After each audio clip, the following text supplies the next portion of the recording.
weather on Australia's east coast has been nothing short of British for the last 24 hours. Is this the foundation of some more serious cultural changes to come?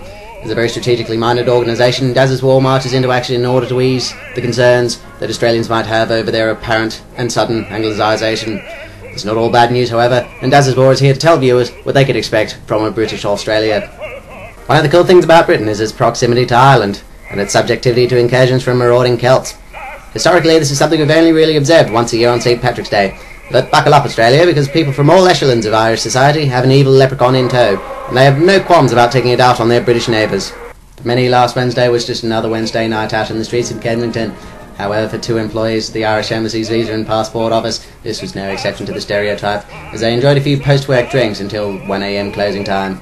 Apparently this wasn't quite enough though, as they reportedly broke into the same bar some 40 minutes later.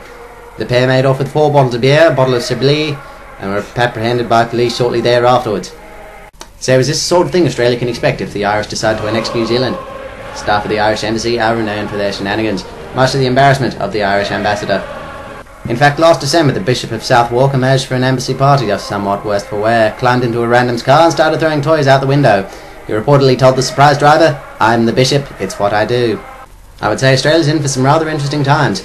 In other news, sheep Australia-wide are crossing the hooves in anticipation that the trend will result in an Irish invasion of New Zealand, praying that the British Australia's new bastard child will be less inclined to take them for motorcycle rides. But it's not all good news, as Britain's bird life feels the pressure from the society gone mad on political correctness.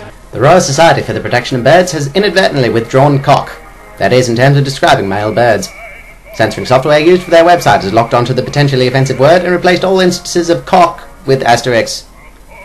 The Royal Society is not inclined to change this state of affairs either, telling the British tabloid The Sun that it prefers to differentiate their sex using the terms male and female rather than cock and hen.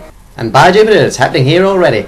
Indeed, the times are changing, but the bird world has never been that lucky when ornithologists started naming them, having collected such gems as tits, bustards, boobies and swallows. So there you have it, folks, the best and worst of what we can expect from a re-anglicised Australia.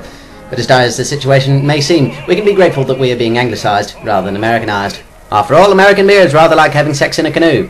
They're both fucking close to water. Cheerio!